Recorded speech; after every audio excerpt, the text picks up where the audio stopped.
You're about to hear an original HFY sci-fi tale titled, My Words Reached the Empress, and she turned her gaze toward me. Find a quiet spot, put on your headphones, and let the stars fall silent. If you enjoy cinematic sci-fi narrations, consider subscribing for more. Now we begin.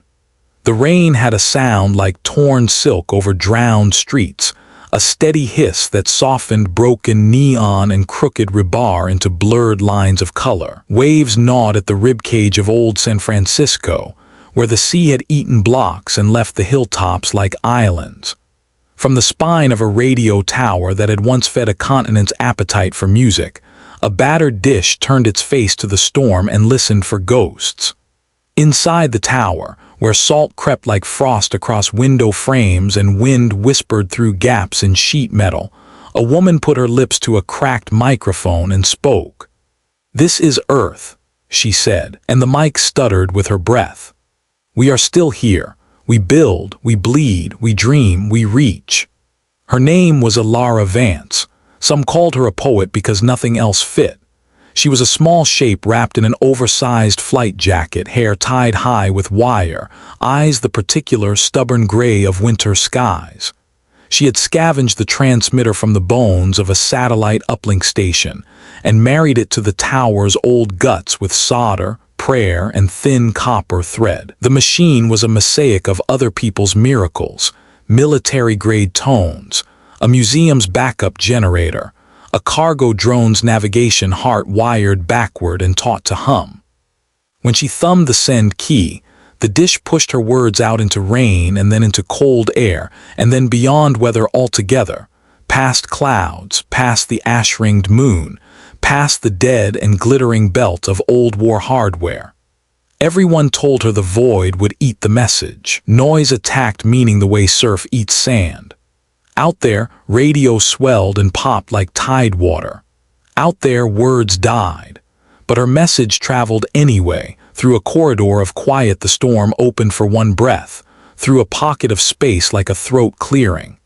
It went past Neptune where the dark is not empty but rich like velvet, and there a listening post that did not belong to humankind lifted its face and caught a strange, soft thread of sound. In a palace of glass light years away, a sovereign regarded starlight through a wall that was not a wall but a membrane of polished space. She wore a crown that grew from her skull like antlers of frozen flame. Her eyes were the black of deep wells reflecting constellations. She had many names: breaker of empires, sovereign of 1,000 tides, the Aurelian, the Empress. Titles coiled around her in languages that were not spoken so much as remembered by the universe itself. She had not heard an unguarded voice in centuries. Servitors bowed low and offered her fractured translations of alien noise. She dismissed them. The palace quieted. She stood alone, a tall flame in a hall built from lattices of memory. The sound from the edge of a small, unfashionable spiral arm unfurled in the stillness and became words in her mind. "This is Earth. We are still here. We build, we bleed, we dream, we reach." The Empress tilted her head the way a hunter turns an ear to wine that carries not prey but music. A faint smile, dangerous and almost tender, touched her mouth. If a child shouted to thunder, would thunder stoop? The idea amused her as much as it irritated. The Dominion was vast and disciplined. She had put down rebellions with a glance, erased fleets with a gesture, burned continents to pearls. But there was something about this whisper. It did not beg. It named itself and reached, and that was impudent in a way that delighted old hunger. She summoned her admirals. She spoke softly, and the topic was not offered for debate. "Turn our gaze toward the blue world," she said, "and make ready to measure it." The Dominion moved. If the Empress was wind, the Aurelian armadas were the bending of forests before it. Ships like cities shook loose from their dry docks and took to the black. Gates yawned open like mouths of sleeping gods. Through silvery throats of folded geometry, the fleets ran toward the modest star whose third planet had spoken out of turn. Earth was not ready. The first sign was a shadow across Europa like a lunar eclipse, but too fast, too deliberate.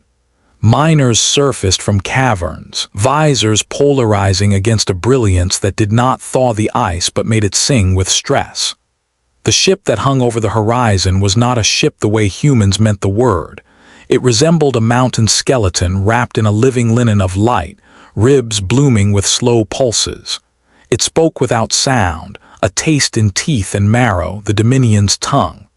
"This world is measured and may be useful," it declared. "Yield and be incorporated, resist and be unmade." The translation networks turned taste into words and relayed them to every channel because fear, like music, goes viral. Somebody in Ceres station fired an old kinetic battery. It was a brave, pointless act with a bloodline reaching back to slings and stones. The Dominion's reply was surgical. A light as clean as a new scalpel folded Ceres in half and made atmosphere of everything that had been homes. Names, an old man's favorite mug, a mural a child had painted in a pressure corridor of a sunrise he had never seen. 72,000 gone in less than the time it took to say a single prayer. On Earth, sirens woke hearts that remembered war. Governments, fractured, cautious, called meetings that the lights were too dim and the roofs too leaky to dignify. The orbital cannons turned on, systems coughing and waking like old dogs. They blinked through rust, spat through ice, and tracked a sky dissolving into new geometry as ships like floating continents arrived, blotting the stars. They could not keep up. Aurelian ships slipped through the air like knives through silk. The cannons stabbed as if to stitch the sky back together with bolts of white thread. The Empire did not even bother to dodge. The Empress did not want fire yet. She wanted words. Her voice arrived on every screen because her command was gravity. She spoke through children's toys and broken street billboards and the thin green displays of subsistence farms. She spoke from inside helmets and from the surfaces of raindrops trembling in the air, because her fleets thickened atmosphere with whispering dust that caught and bent sound like technology that borderlined on magic to those who did not know how it had been born. "Humans," she said, and the syllables wore softness like velvet over a blade. "You call to the dark. You say you build and bleed and dream and reach. You hold a candle and call it a sun. Look at me. I am what suns fear. Kneel and your flame may become a jewel in my crown." On the radio tower above a city that had drowned standing up, Alara steadied the microphone with two hands because her fingers refused to be still. She tasted metal. She smelt ozone where the transmitter's arthritic arcs leaked. She thought of the miners on Europa, their coffee cups still on grates, steam arrested. She thought of the dead on Ceres who had not expected the last thing they would see to be the absolute whiteness of a god's indifference. "Maybe we are dust," she said into the storm, but dust remembers the fire it came from. The Dominion heard the line because it had learned now to listen for this particular voice. In the throne, the Empress lifted one eyebrow deeply enough to change the architecture of the palace. Interest brightened her like a dangerous dawn. "Measure them by a different instrument," she told her court. "Let them put forth a champion. Let this voice come to me." Earth, in its ruins and stubbornness, did not call an election. Nobody asked a committee. Soldiers whose eyes ached from static began to say the name Alara Vance as if it tasted like copper and courage. Kids in basement shelters, hugging dogs, sang the cadence of her sentence in invented melodies. A dozen battered craft tried to push for orbit with volunteers who meant to speak. Most failed. On the 5th day of the siege, a ship no more than a scar welded to a spine crawled into the sky, flame chewing its own smoke. It was not pretty.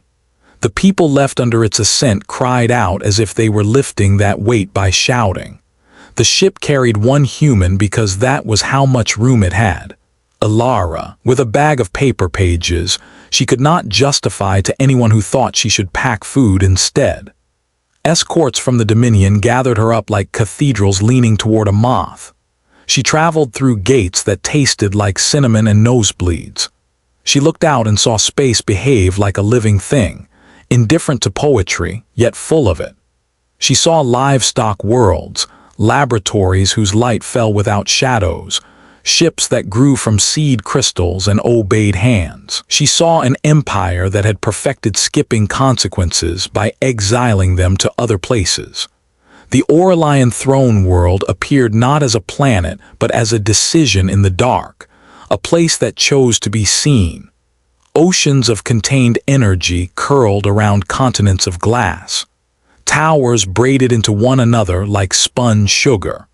Bridges arced over voids that hummed with the memories of meaningless deaths, because the Dominion built on what it had harvested in ways that were efficient and terrible and old.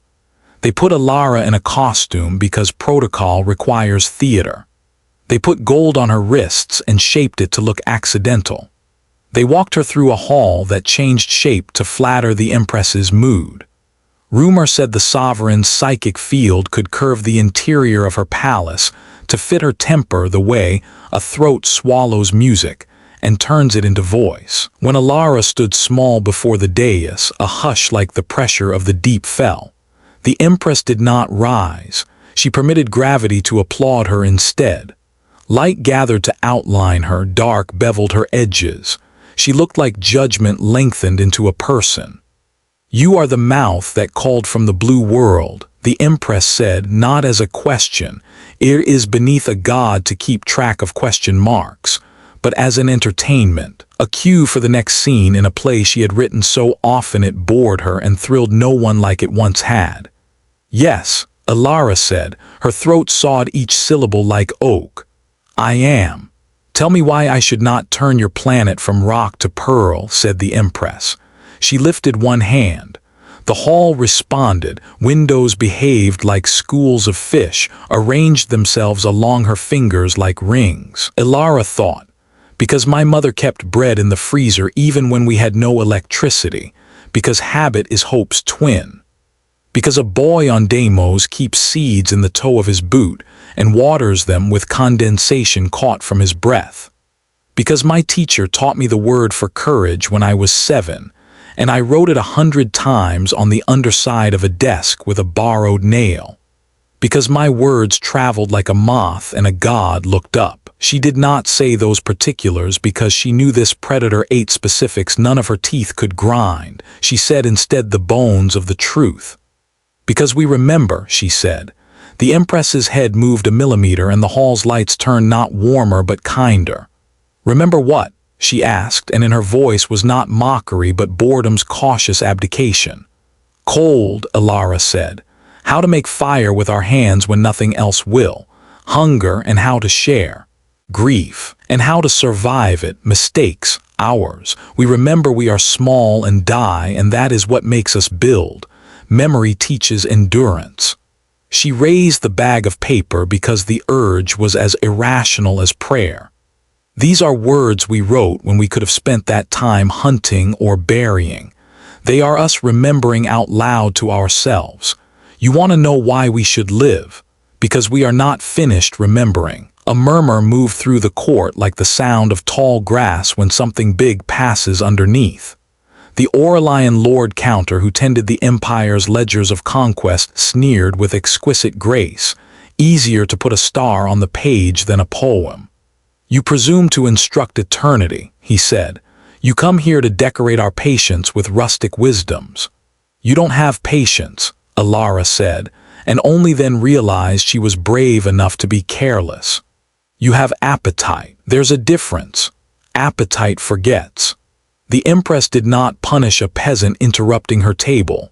She pressed her lips together to keep in the laugh. The sound vibrated the throne enough to make courtiers lean back and pretend it was part of a planned movement. She felt the first throb of a headache, the kind she only got when she remembered that she had once been someone else, and that the someone else had known laughter that wasn't made of knives. Days became nights without stars because the throne world did not care for day. Alara was given chambers with floors that flowed to cup her feet. She ate food that did not rely on animals or plants because the Dominion had transcended dependence on anything that could pity it. She walked through ziggurats where bottled storms trained soldiers in how to outstare thunder.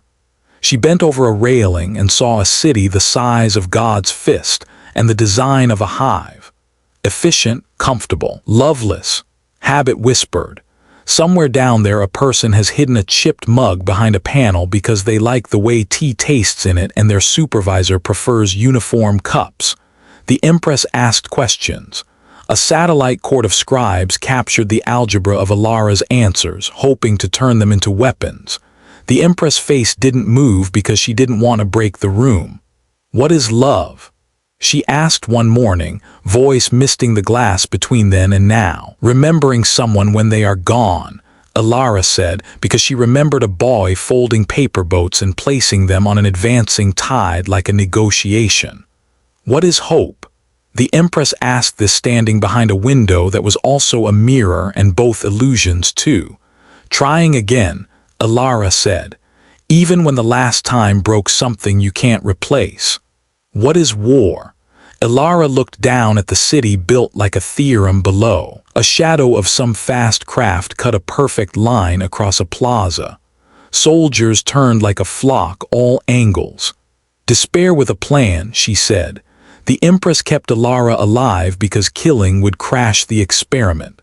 The high councilors, simmering in rooms whose walls filtered out compassion the way labs filter out contamination, did not enjoy this experiment.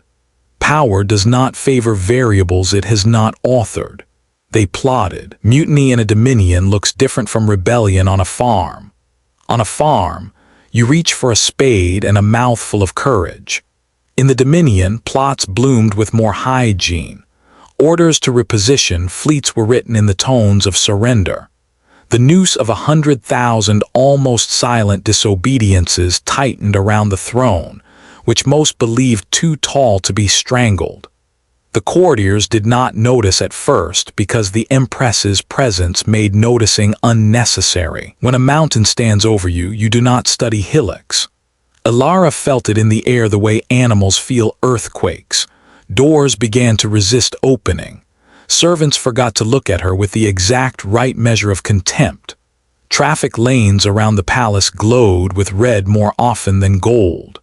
One night, when the palace's soundscape turned colder, the Empress came alone the way only very powerful people can come alone. She left her crown on the table, and without it she looked not smaller but closer to something that might have been beautiful before it learned to be sharp. Her eyes were dark lakes unbroken by stars. "They will come for you first," she said without preface. "Then they will come for your world. They say I am compromised. They say mercy is rot." Alara said nothing because some moments are a flute solo played beside an avalanche's roar, and it is an insult to both to speak. The Empress stood by the window that looked out on a geometry of light, the way a queen might stand beside a window and watch rain on a city made of tin roofs. "Your words have done to me what weapons could not," she said, and the calm in her tone was a crack in a dam. They woke something that had gone quiet. Alara recognized grief the way children recognize their mothers. "Then listen to it," she said. The Empress turned, and in the turning she was briefly a woman in a long room standing at the edge of pain old as the architecture. "I do not know how," she said, so softly the room flinched. The throne did not like to hear truth. It twisted because it had been built on a gorgeous lie. That power at scale must be cruel to do anything at all. "Remember," Alara said. The word went somewhere in the walls and found a space like a hidden organ. Things built by love when they were small still vibrate when love speaks. The palace shivered as if someone had tuned a string very far away. When the fleets moved against their sovereign, they did so with the high, clean efficiency of good tools. Ships positioned themselves along vectors that made the palace look like the kernel of an algorithm being solved. The High Council told themselves this was not treason any more than surgery is murder. They were removing disease to save a body. Whenever cruelty needs to tidy its conscience, it dresses as medicine. The first blast from a rebel battle moon pried open a seam in the outer defenses. Space blossomed with harvest light. Debris trailed like bridal veils. The sound, if the ear had been able to call such syntax sound, was like a hymn being knifed. Alara ran. She ran past a statue of a woman holding a jellyfish made of glass. She ran through a hallway that poured sideways. The empresses were holding the palace together with the focus of a fist trying not to shake. She ran toward the hangar where the scrap-stitched human ship waited like a faithful, ridiculous dog. She found the Empress not at the throne, but in a private chamber where the furniture had sprouted thorns, a defense reaction. Light cracked along the Empress's skin at the seams like a porcelain bowl under boiling water. For a creature in whose presence light bent, the cracks were intimate, indecorous. Alara approached as one approaches a grieving animal, palms open, language wide. "They will bring the palace down," Alara said. "Yes," the Empress said. The word had the tired laughter of someone who has been awake too long. "Let them dismantle what they do not understand. Perhaps the noise will teach them to listen." She lifted her hand. A shard of something broke free, light condensed into a geometry that hurt to watch. It hung between her fingers like a snowflake the size of a knife. "This is my voice," she said. "When I spoke, the Dominion obeyed. When I ceased to speak, it frothed and invented orders that sounded like me, and that is why we are here. Take it." Alara did not reach for it immediately because holding a god's voice felt like catching a falling sun barehanded. "I am not a soldier." "You are a poet," the Empress said. "You already speak the language of command. It is the language that rearranges reality. Go." She pressed the shard into Alara's hands. It was cold and hot and paradoxical like grief. On contact, Alara saw not pictures but structure. A lattice of permissions hung like a cathedral, an algorithm whose shape matched something old in the human cerebellum, an urge to sing on the rim of disaster, a blueprint for telling a story to a wild horse so it will let you touch its neck. She felt history's vibrations. Conquerors had kept this shard they did not deserve by confusing it with ownership. It was in fact stewardship. "Speak for me," the Empress said, and for the first time did not sound like a constellation speaking to stone but like a person asking. The palace groaned like an animal dying and trying not to. Alara ran with the shard pressed to her chest like a relic. Explosions bloomed as flowers bloom in nightmares, too bright, too slow. In the hangar, the human ship lifted its nose as if scenting home. She fell through the hatch. Some merciful, bored Aurelian tech had calibrated the control schema to recognize human hands. She lit drives and hurled into a sky ripping its own blue open. Below, the palace folded. The Empress stood on a platform and watched. She looked not at the ruin but through it, past it, as if she had finally found the thing she had been measuring everything against, and it was not the opposite of ruin but its cure. Her voice went out on every frequency, because anyone who has ever told the truth even once becomes a tower for it. "Remember," she said. The word cut through rebel commands like heat through gel. Alara's shard thrummed, a tuning fork struck by that syllable. The fleets paused because cognitive architecture built to obey could not help itself. This voice had written its lines. Alara pushed the shard into the ship's transmission throat. She did not pray because she had forgotten how. She did something harder. She trusted her own mouth. She said, "Stand down." The shard turned that human sentence into the Dominion's grammar. The order moved like coral grows everywhere at once, invisibly until it was obvious. Fire shuddered. Aim faltered. In 1,000 cockpits, hands that had been sure a moment ago became not sure. In the High Council's mouths, the certainty curdled to a taste like tin. To prevent obedience, the rebels fired anyway. A moon let go of a spear of unlight that opened the throne world's atmosphere like a surgeon's zipper. The palace, already listing, split. The Empress did not try to hold it together anymore. She let the building die the way a good rider lets a tired horse stop. Her body became light not metaphorically but actually. She released structure the way a glacier releases a river. For a second time her voice filled the world. It held no blame, it held a fact. "Remember," she said again, "a command, a farewell, an apology, a coronation." Ilara's ship plunged for the gate lanes as something the size of an afternoon fell. She felt the shard cool in her chest like a bird dying in her hands, and knew she would carry that temperature the rest of her life. Behind, the Dominion did not end. It rearranged. Some ships laid down their weapons as if they had been waiting for permission. Others fled. Others fired into their reflections, furious with mirrors. The high counselors stared at the absence on the throne like priests at an altar where the god has abandoned the idol, and they did not know whether to cover it or to climb. The gate swallowed Ilara's ship. Space ran backward like a film. She fell home through a series of places she would one day dream about. A red star where dust danced like plankton. A frozen comet turned into a monastery where the monks were numbers. A graveyard of ships turned into housing by a woman with a scar down her face who brokered politics with an old violin. Earth. The nostalgia of salt and rust and shore. She came down not to trumpets. There were none, but to gulls and the ocean's smell. The ship kissed broken asphalt. She stepped out with knees so unsteady the world seemed to sway like decks. In the distance, the skeletons of towers wore evening like forgiveness. People came, not all at once. That morning a fisherman noticed a new shape against an old shape. By noon, a group of kids had drawn a chalk arrow from the shelter tunnel to the landing pad. By dusk, families hiked up from the inland camps. They made a circle around the survivor as if she were a fire they had found helpless in rain and must never let go cold again. What happened? A woman with oil on her fingers asked. She held a little girl who slept with her mouth open and her brow furrowed as if she were already working hard in a dream. Ilara showed them the shard.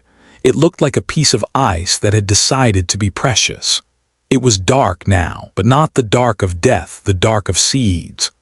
"I spoke," Ilara said. "She listened. She told me to tell them to stop. Some did." "Is it over?" a boy asked. He was old enough to pretend he was not afraid and young enough to fail at pretending. "No," Ilara said, "nothing is ever over, but it is different." That night, if you had flown at the height of the old high-rises and looked down, you would have seen 100 small lights, candles in jars, candles in cupped hands, candles on plates. People on a drowned hill taught children to sing a song that had no words and went like memory. Far across the sea, cities did the same. On Mars, someone raised a cup of synthebrew and toasted a name. On Ganymede, a mechanic moved a picture of a dead dog closer to a heater because sometimes kindness is exactly that small. Above them all, a sky without Aurelian silhouettes was a bowl, and they were something warm in it. The Dominion did not return with fire. Fractures ran through it. The admiral whose heart had been most efficient put down his baton and asked a question in a small voice. On the throne world's ruins, refugees picked through architecture that remembered obedience and begged to learn another grammar. Some Aurelian ships angled for Earth not like wolves, but like ships whose captains had discovered their hands, long trained to kill, could also carry. They docked not at orbital shipyards blazing with lasers, but at skeleton stations where humans kept gardens in hollow centrifuge rooms. They offered technology with shaking hands. They whispered that they too heard the last word, remember, and could not get its taste out of their mouths. Politicians tried to make it neat. Commissions carved treaties. The world's maps learned new borders as if the old ones had not drowned. Ilara went home. She rebuilt the tower. She soldered wires with fingers that shook when the wind blew from the west. She put the shard in a tin with a lid she could pry open at night. She slept badly and woke that way and made coffee that tasted like tin. She climbed the tower each morning and spoke, because refusal to speak felt like an offense against all the dead who had died for lack of words. "This is Earth," she said each dawn, and the transmitter hummed along in a tired old way that sounded like affection. "We remember you. We are rebuilding. We want to talk." Children grew up with her voice like weather. Soldiers who had once learned to pull a trigger at the top of their breath learned instead to count to 6 and breathe out and talk. An Aurelian ambassador with a fracture of light down one cheek came to the tower and stood in the doorway and listened to Alara speak. He wept without tears because his kind had edited out brine when they edited out empathy, and afterward, when he could, he behaved like a person who knows what water is for. Years made their long, scarred line forward. A school went up inside the bones of a stadium. Its paint was a blue too bright, and the builders loved it for that because it refused to match the world's broken palette. On a tar roof, teenagers lay on their backs and argued about whether stars hear prayers and whether the Empress had been a monster or a saint, and maybe both, and what that meant for them. A man who had lost his hand learned to make bread, and discovered that kneading was a sermon his body could preach. He buried a loaf at the base of the radio tower once a year for the dead, and the tower did not mind. It became a ritual in which the world forgave their hunger for surviving. Alara declined medals with a grace that embarrassed people who liked to give out medals. She declined to be on councils that would have turned her mouth into an agenda. She accepted a cot in a corner and a workbench and a cup that did not belong to anyone else. She kept speaking because not speaking was death. When she could not find words of her own, she read other people's out of the bag of pages she had stubbornly carried to the throne and back. Sometimes she wept reading. Sometimes she laughed. Listeners learned to trust that neither meant the message was weak. One winter wind that came down the bay like a new god found her wrapped in her too big jacket, tapping the mic with a knuckle whose knuckles had more knuckle now. She filled her lungs, then the transmitter's throat. "This is Earth," she said again, "the way you bless a table before you sit and the way you greet a friend before you tell them what hurts. We remember. Far beyond, where things have no names but the names we give them, a dim star pulsed, a ship that had been enemy, and now was something else replied with a music Earth's receivers could not parse into data, but could taste as relief. The shard in the tin warmed slightly. Alara held it to her cheek like an old coin and smiled, a small smudge of human joy on a world that had become patient. Not every story had happy parts. The Dominion's remnants made raids on poor worlds and blamed ghosts for their appetites. Pirates learned a dialect that tasted like empire because predators always learn from the best but never study their reasons.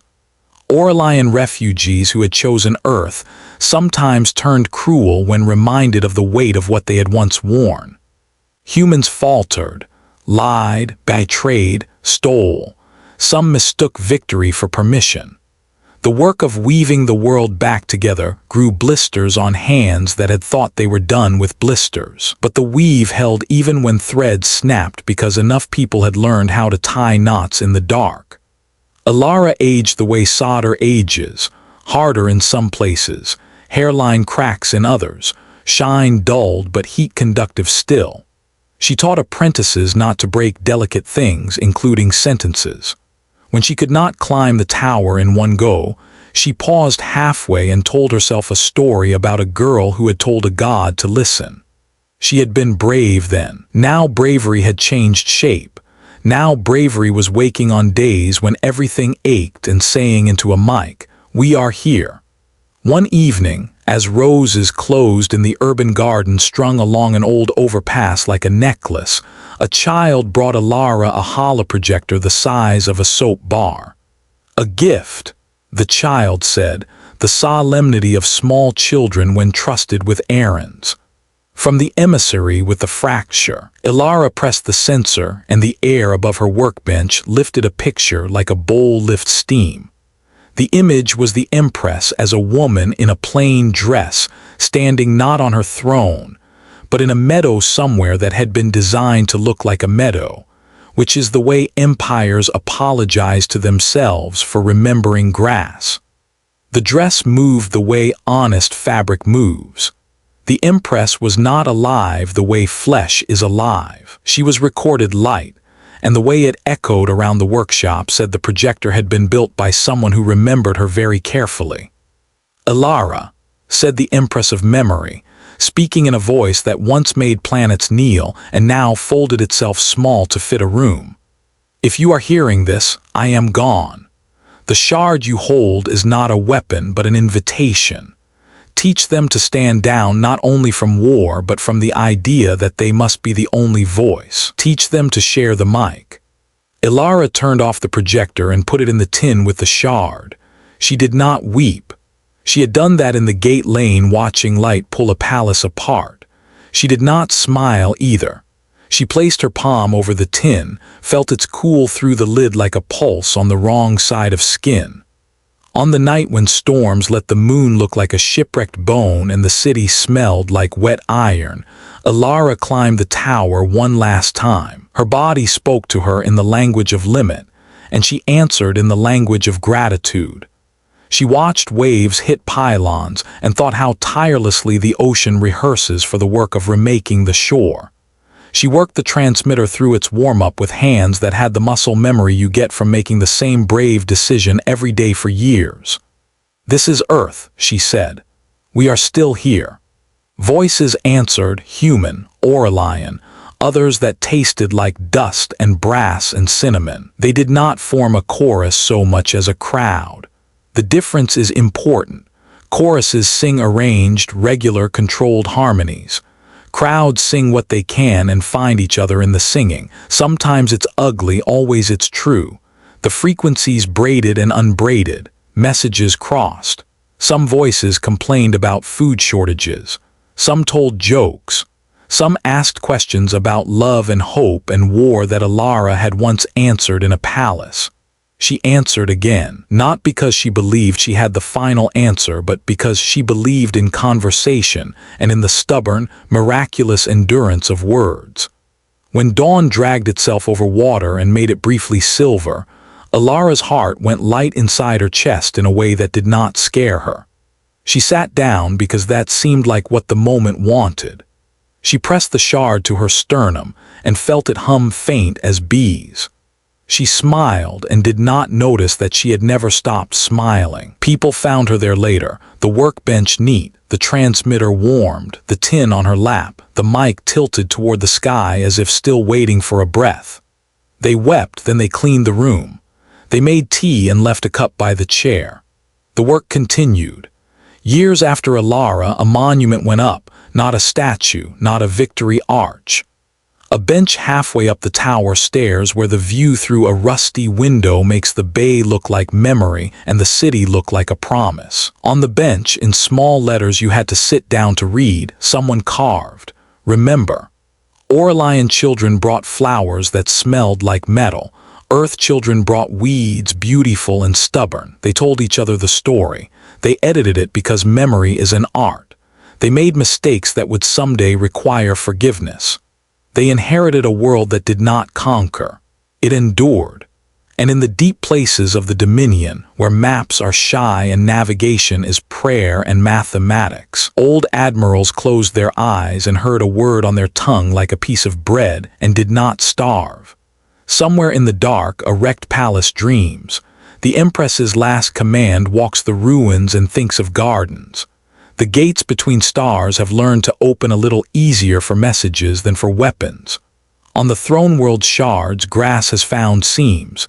It remembers how to be patient. The radio tower still turns its face to weather. Waves still gnaw. The city is a stitched thing. It is beautiful the way mended things are. Seems visible and gratitude for every stitch. Every dawn, someone climbs the stairs and says into the mic what must be said forever, because forever is a really long time to keep not saying it. This is Earth. We are still here. The galaxy has learned the cadence. It hums along under its breath. It waits for the next verse the way soil waits for rain, not as a beggar but as a partner in a ritual old as breath. Empires wake and wash their faces and do not put on their crowns. People carry cups of coffee and kindness down cracked stairs and out into day. A ship drifts across the Uat, its pilot humming an old line. Dust remembers the fire. It began with words. It continues with them. It will end with them if it must, not as an ending but as the moment you close a book and immediately reach for another because you cannot stand for the story to be over. For the story of a species is not one book. It is a library, a tower of signals, a baton passed by tired hands to hands made strong by gratitude. The Empress turned her gaze toward a blue world because a poet made a sentence that crossed a storm. The world turned its gaze toward itself and made a promise. And that day, the galaxy learned humanity doesn't conquer, it endures. Headphone, if you enjoyed this story, make sure to like, share, and subscribe to the channel for more epic HFY sci-fi tales. Until next time, stay human, stay unbroken.